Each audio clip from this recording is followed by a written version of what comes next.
Hi guys, I'm Kaylee. Thanks for joining us today. We're continuing in our series, What If Jesus Was Serious?, where we have been looking at the core kingdom values of God as pronounced by Jesus over his people in his most famous sermon, the Sermon on the Mount. And these 9 blessings are often called the Beatitudes, which is just a Latin word that means blessed. And we've been asking throughout the series, what if Jesus was serious? What if he was serious when he said, "Blessed are the poor in spirit"? What if he was serious when he said, "Blessed are those who mourn"? And what does that mean? What does that say about his kingdom? Who's in it? And how we as his followers should help pull that kingdom down to earth. And we've talked about the kind of natural life cycle of following Jesus based on these Beatitudes. We all start empty, right? We are poor in spirit, poor in power, poor in joy, poor in righteousness. And then Jesus meets us in that need, and he's able to fill us out of his abundance, and we become full of mercy, purity, peace. And then we pour these out to our neighbors and the people God has given us to love. And of course, there's suffering in that, which drives us back to the feet of Jesus to be filled up again because we are once again empty. And today we're going to be looking at the 6th Beatitude. This is Matthew 5:8. Blessed are the pure in heart, for they will see God. Full disclosure, I kind of really wish this one had been assigned to someone else. I am not a model citizen in terms of being pure in heart. In school, I was voted most likely to drop an F-bomb at a baby shower. So I'm not maybe the right person. But I've been watching The Chosen, which in terms of Christian media is excellent. I have full-on ugly cries just about every other episode. And there's one episode where Jesus has sent the disciples out 2 by 2 to preach his word and to heal and to cast out demons. And they come back. This is the first time he's given them the power to do this. And so they come back and they're kind of debriefing. And some of them are really excited. It was amazing. And then John, son of Zebedee, is like, it was terrible. I was teaching what Jesus taught, but I felt like such a hypocrite. And I found that so relatable. I mean, all sermons make me feel like a hypocrite, but researching purity of heart really kind of sheds light on the gap between me and God. And so I want you to know I am preaching to myself much more so than I am preaching to you this morning, and I continue to throw myself on God's mercy as if I could do anything else. So what does it mean to be full of purity, to be pure of heart? The phrase that Jesus uses here isn't used anywhere else in the Sermon on the Mount or the New Testament for that matter, but we get some hints about what he might mean from some other verses. James 4:8, "Come near to God and he will come near to you. Wash your hands, you sinners, and purify your hearts, you double-minded." Psalm 24, "Who may ascend the mountain of the Lord? Who may stand in his holy place? The one who has clean hands and a pure heart, who does not trust in an idol or swear by a false god." So purity of heart seems to have a correlation to singleness of devotion to God, which makes sense. The root word here, katharos, means very literally unmixed, something that is completely one thing, not two. So gold, ore, is put through the fire and purified. It burns off the impurities, and then gold is unmixed. It's just gold. That lump is all gold now. In other words, your heart is pure when it isn't divided between devotion to God and devotion to anything else. It is unmixed in its devotion and motivations. Jesus himself says in the very next chapter, "No one can serve 2 masters. Either you will hate the one and love the other, or you will be devoted to one and despise the other."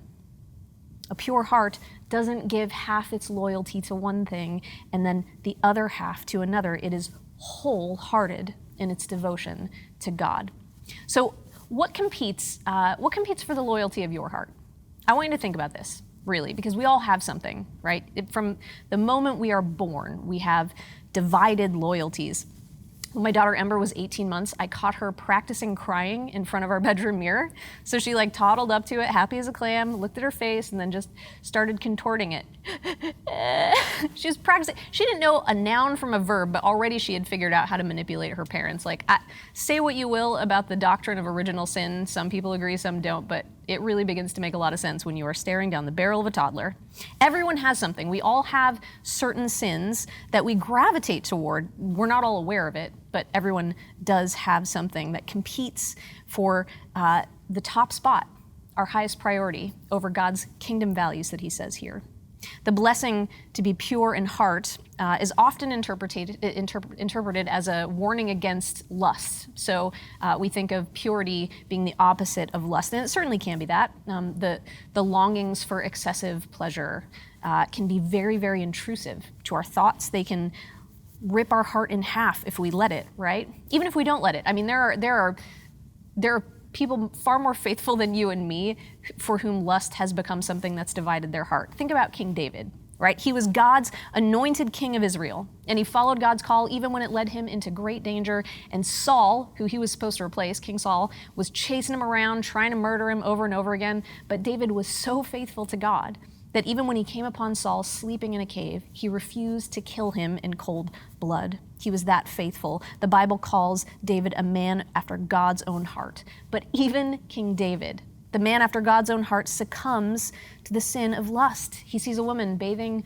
on her roof, and he has her brought to the palace so he can go to bed with her, and then they find out she's pregnant, and his response is to send her husband Uriah to the front lines of a war to make sure that he's killed. Lust divides our heart because we can't run toward God while simultaneously running toward the person God has forbidden to us, whether that someone is on a computer screen or on your neighbor's roof or in the cubicle next door. You can't be devoted to God and be devoted to pleasure. But lust is certainly not the only thing that can divide our hearts. There are so many things. Some of them, I think, a lot harder to see in ourselves than lust. At least with lust, you kind of know when you're doing it, and that's helpful. But pride can be very sneaky. It's hard to see pride in ourselves. Pride divides our hearts because we can't admire God while we are super busy admiring ourselves.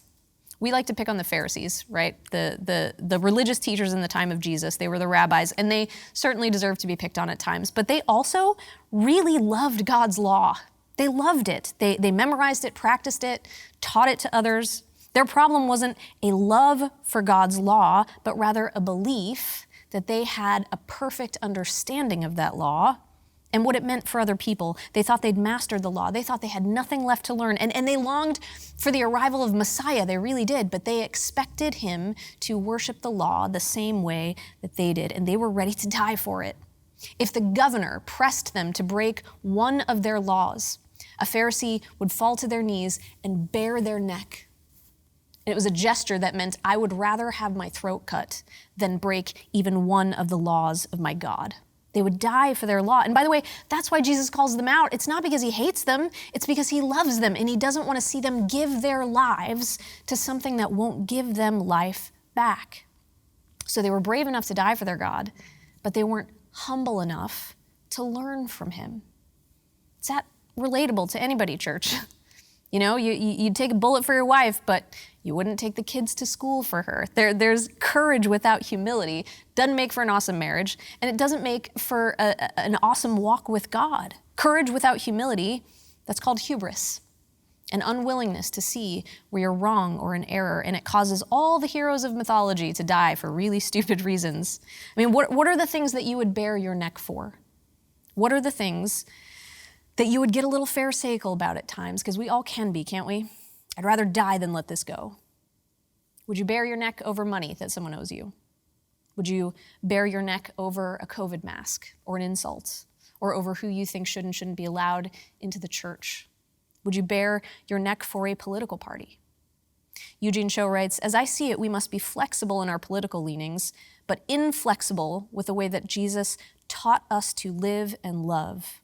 And that's a lot of tension. A party may claim to be the party of Christ, but no political party fully models the way of Jesus.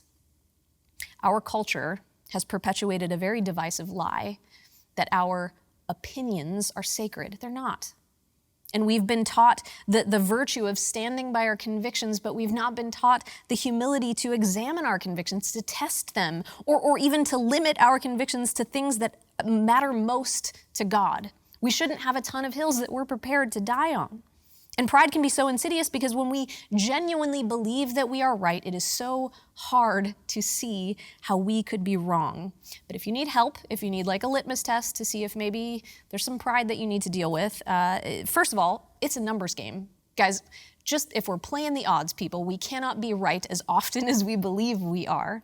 But second, Keep in mind that it is almost impossible to compartmentalize our sin. Whatever is inside of you, including pride, will leak when pressure is applied to you. My brother and I were raised by a single mom, and money was always tight, so we had just a wide array of terrible cars when I was growing up. I think of them fondly now. They really built character. But the one car my mom had when I was in high school was particularly outrageous. It was a 1970-something Toyota Corolla, and it was bright banana yellow, and it was not in pristine condition. All the rust spots all over it made it look like a banana that was like long past the expiration date.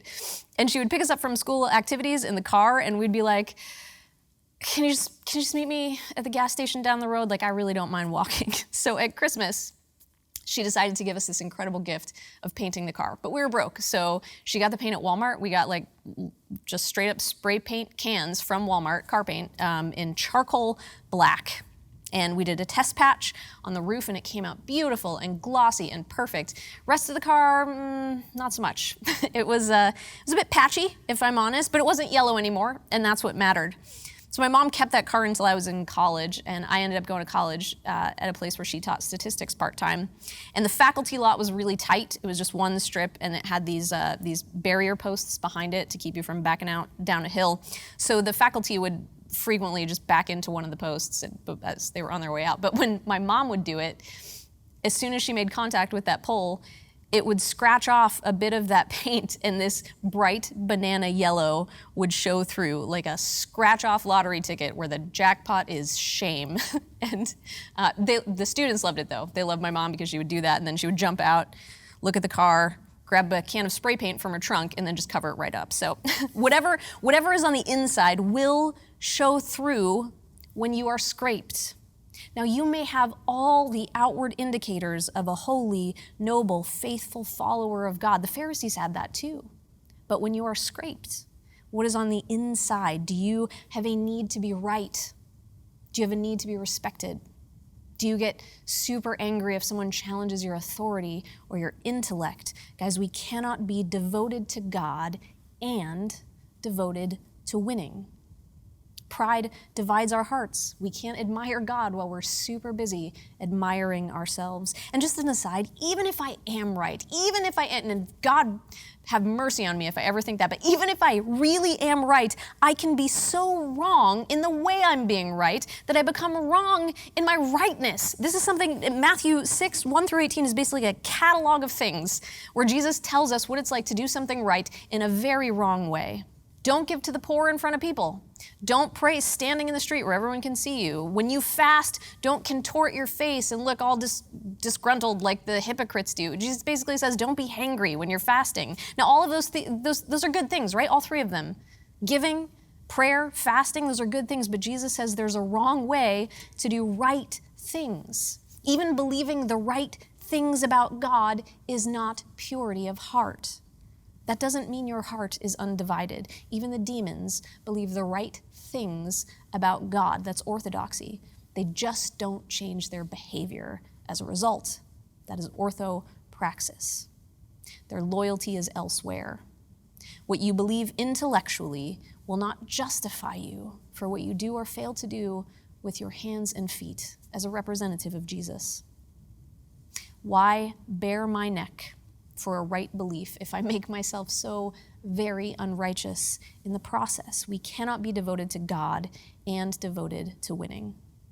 So lust divides the heart, pride divides the heart, fear also divides the heart, and this is the last one I'll mention. And again, like pride, I think it's hard to notice when we are acting out of fear, because to act in a self-defensive way in a hostile world can often look like wisdom. This world is hostile. It feels sometimes like the very creation itself is trying to kill us, and sometimes it succeeds. There's this fascinating story in Matthew 14 where the disciples are in a boat during a storm, and then Jesus just comes strolling along on the water, and of course they're all freaked out. They're like, oh, it's a ghost. And Jesus is like, no, it's just me. Have courage. And then Simon Peter, always a little too bold for his own good, is like, God, if it's you, call me out to walk on the water with you. And Jesus does, and so Simon Peter gets up and he steps out of the boat and he starts walking on the water. He's doing it. You're doing it, Peter. You're doing it. Hook? Anyone? No? So just for a second, though, he takes his eyes off of Jesus, and then what happens? He begins to sink. He takes his eyes off Jesus and he begins to sink. And he looks up and he puts his arms out and he locks eyes with Jesus. And then Simon Peter drowned. No, he didn't. I'm just kidding. That's not in the Bible. Some of you are like, I don't remember that. Is it the Apocrypha? No, Jesus pulls him up out of the water and says, why did you doubt? Why did you doubt? I think some of the most relatable, some of the most sympathetic reasons that we end up with divided hearts are the reasons that are driven by fear. And not even irrational fear, just fear as a result of the experience of living. We're afraid of losing someone because maybe we already have. We're afraid of our kids getting hurt. We're afraid of failing a class, afraid of not being able to pay for the class, afraid the car's going to break down, afraid can't make rent, afraid of the diagnosis, afraid the relationship won't make it, just afraid you're going to end up alone and unsupported in a hostile world. And so we try to find security wherever else we can. And it's not wrong, to plan ahead or to be diligent, but we can't be devoted to God and devoted to safety. When we become controlled by our fears, we can start to feel like it's either or. Like, I have to do what's good for God, or I have to do what's good for me. But that is a dangerously false dichotomy. Listen, God's best for his kingdom cannot be in competition with God's best for you. That is not how his economy works. Whatever he is asking you to do, whoever he is asking you to love or let go, wherever he is calling your feet to walk, it is the most secure place that you will ever stand. Now, that doesn't mean it's going to be easy or untroubled. Just like the waves that were splashing salt into Peter's eyes, it may be really scary, but he has you. He has you, and he's not going to let you go. And I know there are seasons that are so painful, it's easy to wonder if God has forgotten you. I promise he hasn't. He sees you. He's always seeing you. He sees you in the infusion chair. He sees you clutching that picture. He sees you wondering if you're ever going to feel like yourself again, wondering if every day will feel like today. He sees all of you, always. The very molecules of our body are held together because Jesus wills it so. There is not a moment in all of eternity that God is not thinking about you. So you just keep your eyes on him. A few years ago, my husband, Rob, tricked me into going skiing for the first time. I have a profound irrational fear of going downhill fast, which started because my brother would take me to Grandview Park in Pittsburgh and put me on the front of the sled and just aim for the trees and then flip us over sideways just before we hit them. So it was a little terrifying. So as an adult, I don't do roller coasters. I don't do downhill fast. Anything that's downhill fast, I am afraid of. And as far as I can work out, that's all skiing actually is. It's just going downhill fast over and over again. You even have a chairlift to make it more efficient to go downhill fast. But Rob, is handsome and persuasive, and so I went.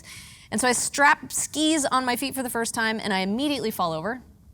And then he kind of drags me up to the bunny hill, and to my delight, skiing in skis, way easier than walking in them. There's that old phrase, like, you got to learn to crawl before you can learn to walk, but it's the opposite in skis. In fact, I would say there's nothing that's more difficult than crawling in skis. So he's teaching me to turn, to stop, and to my surprise, I can do it. I'm able to do it, so I'm excited. We decide I'm ready for a real hill. So the hills are color-coded. The easiest ones are greens, and then blues, then black, and then double black. So we start on a green hill, and it's this kind of curving, gently sloping hill that you can only see just a little way ahead before it goes around a bend and there's trees in the way. And so we go down that a few times, and I am loving it. I'm able to stop, I'm able to turn, I'm building my confidence. I am flying by children and old people, just feeling really good about myself. So finally I'm like, hey, let's try a bigger hill. So we go up to this bigger green hill called the March Hare. And we get off the lift, and as I glide up to the precipice, I see that I can see all the way down the hill. Not like the last one where there were bends. It's just I can see all the way down. And so, of course, as a reasonable human being, I crumple into a heap and begin crying uncontrollably. And Rob's like, what's wrong? What's wrong? And I'm like, I can't go, I'm too afraid. I can't get up. And I'm hyperventilating. I can't do this. It's too steep. Now, in reality, it was probably the same gradient as the previous hill that I'd gone down, but I could see all the way down. And so that phobia kicked in, and I can't make my legs move. And so Rob comes over, and he takes my chin in his hands, and he says, don't look down there, look at me. And I'm like, I can't get up. And he's like, just look at me. And I get up, and he's like, look at me. And I'm like, I can't do this, it's too steep. And he says, listen, look at me. I will take my skis off and we will walk down this mountain together, but we cannot stay here. So just look at me. And he says, we're just gonna go a little ways at a time. And so he skis a few feet over here, and I look at him and I follow. And then he skis a few feet over here, and I look at him and I follow. And I realize slowly, I don't have to see all the way down the mountain to get all the way down the mountain. I just need to go as far as he's leading me and keep my eyes on him. And so 4 hours later, we made it down that 15-minute run, but we got there eventually. As long as I was looking at Rob and not the mountain was harmless to me. As long as we fix our eyes on Jesus, we won't sink. And I can already hear some of my more practical regroup friends saying, okay, but how? How do I fix my eyes on Jesus? Like, give me a concrete example, Kaylee. Well, I don't mean to state the obvious, but for starters, we should stop looking at everything else that's not Jesus. I mean, keep your eyes off the person that you look on with lust. Keep your eyes off of yourself, whom you are admiring so often. Keep your eyes off of your fears that keep you stuck from moving forward, because victory over temptation is not staring sin in the face and saying no. Victory is not staring at sin to begin with. Or as Martin Luther once said, you cannot prevent the birds from flying in the air over your head, but you can certainly prevent them from building a nest in your hair. Keep your eyes off the wrong things. Keep them where they belong. You know what they are for you.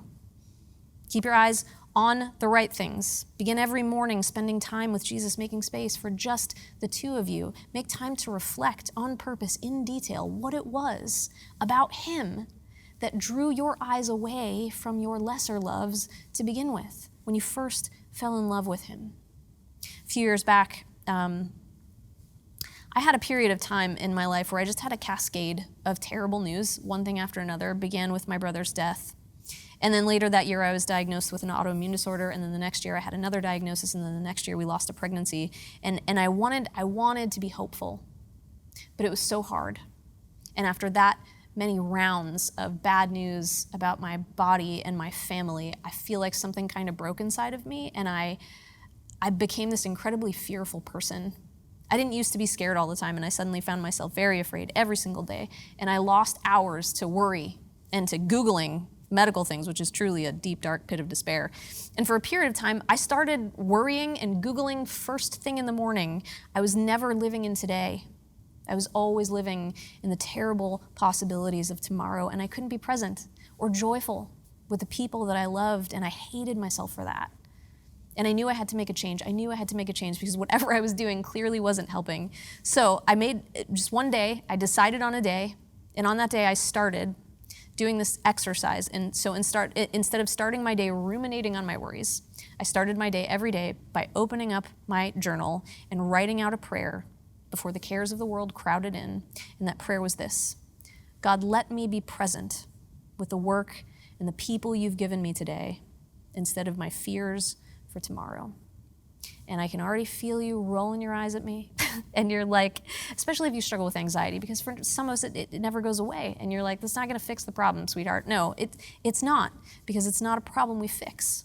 For some of us, it doesn't go away, but this is one way that I can choose devotion to God instead of devotion to my fears or my safety, even if it's just for an hour. And what's the alternative, right? Do nothing? Do the same thing? I know it's not magical, but I've failed to establish habits that would be really good for my life and my well-being simply because they're so unspectacular, I can't imagine they would actually help. Can walking 30 minutes a day improve my health? Surely not. No, I have to join CrossFit and only eat cabbages for a year. No. You know, people come to church and I think sometimes we want a shortcut through our pain, a fast track to being better human beings, having better habits. I wanted that too, but the only way to develop a habit is to do the thing. The only way to make prayer a habit is to pray on a regular schedule. The only way to make reading the Word a habit is to do it every day, and we reject it because it's all just so depressingly ordinary. We want a magic bullet, I know I do. But progress is nothing more than a series of small steps in the right direction. That's where devotion happens. in the normal, unspectacular, everyday choices to be loyal to Jesus first. Get up, spend time with him, stop spending time where you shouldn't. Whatever you feel like you're clutching that's dividing the loyalty of your heart, lay it on the altar in front of him. Tell a friend that you did. Hopefully that's concrete enough. Last thing, we'll end here. Matthew 5:8 promises that as our hearts become pure, that we will see God.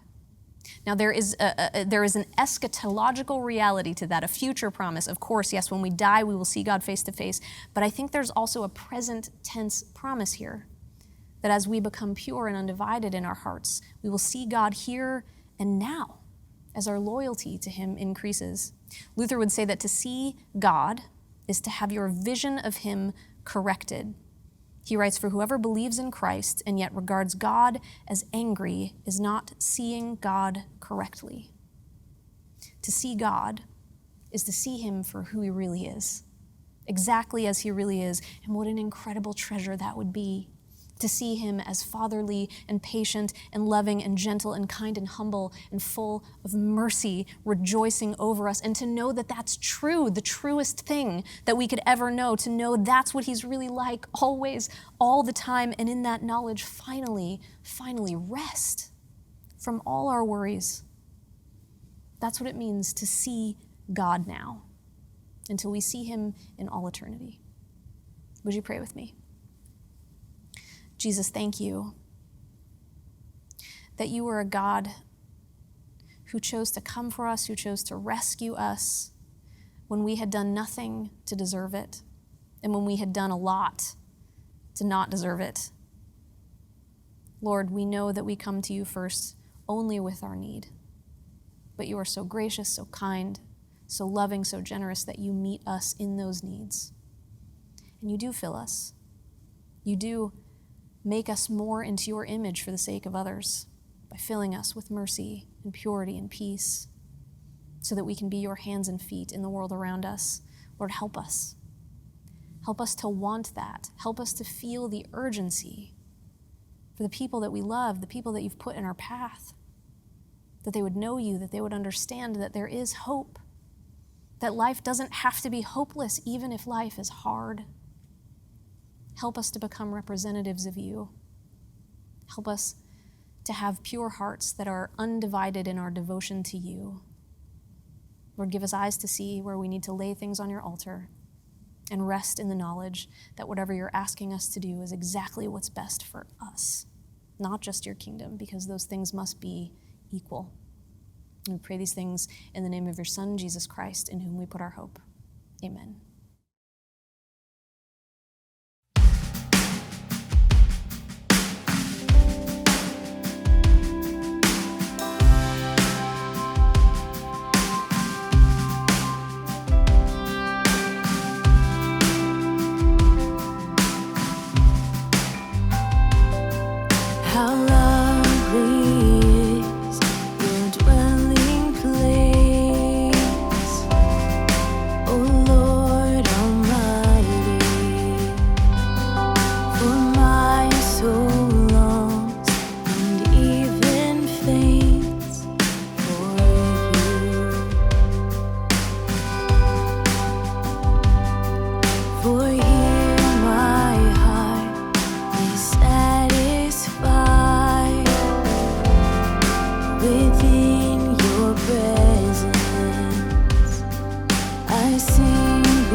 Better is one day in your house.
to see your beauty,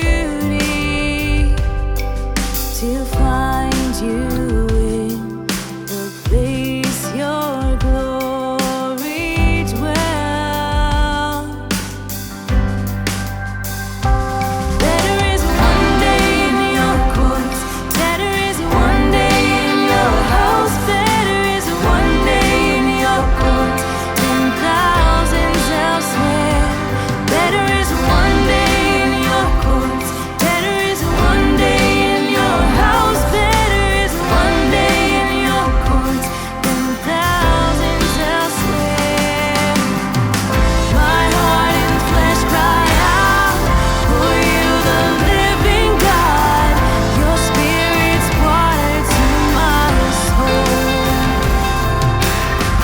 I tasted and I sing, come once again to me. I will draw near to you, I will draw near to you.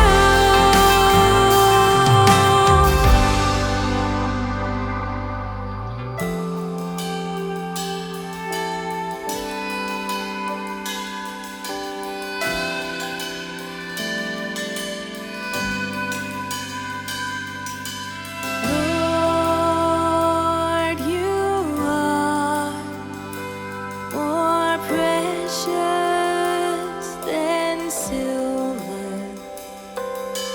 Lord, you are more costly than gold. Lord, you are more beautiful than diamond, and nothing I desire compares with you.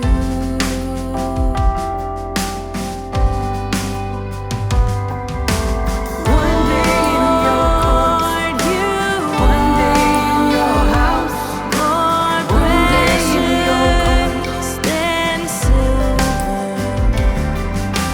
One day in your courts, one day in your house, more costly than gold. One day in your courts, one day in your house, more beautiful than diamonds, and nothing I desire compares with you.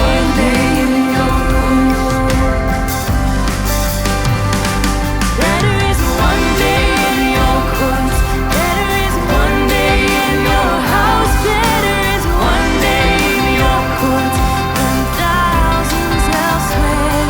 Better is one day in your courts, better is one day in your house, better is one day in your courts than thousands elsewhere.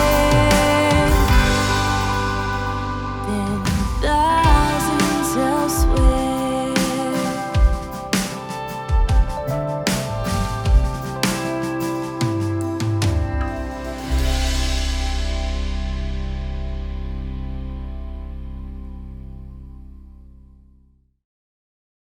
When we are talking about pure in heart, it is not necessarily talking about innocence. However, what it is saying is that we are looking to wholeheartedly connect to God in our devotion, in our prayer life, even in how we engage the world. For we know that we are tempted by much and we are ripped away by much. But what does it look like if we wholeheartedly give ourselves to the Lord and what He is asking of us? Thank you, Kaylee, so much for that reminder.